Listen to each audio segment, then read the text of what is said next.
தென்காசி மாவட்டம் சங்கரன் கோவிலில் தற்காலிக தனியார் மார்க்கெட்டுக்கு சீல் வைக்கப்பட்டது. இது தொடர்பான கூடுதல் தகவல்களை எமது செய்தியாளர் பிரபு வழங்க கேட்போம். பிரபு, சீல் வைக்கப்பட்டதுக்கான காரணம் என்ன? விவரங்கள்.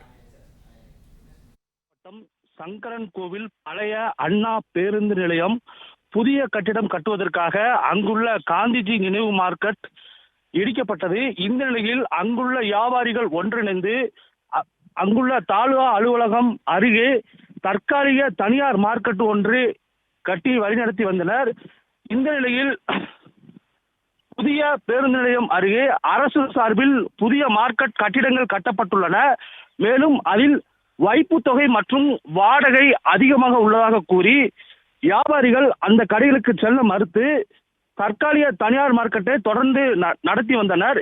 இந்த நிலையில் இன்று அதிகாலை சங்கரன் கோவில் வட்டாட்சியர் பரமசிவம் தலைமையிலான அதிகாரிகள் மற்றும் காவல்துறையினர் இணைந்து தனியார் மார்க்கெட்டிற்கு சீல் வைக்க வந்தபோது வியாபாரிகளுக்கும் வருவாய்த்துறை அதிகாரிகளுக்கும் தொடர்ந்து வாக்குவாதம் ஏற்பட்டது.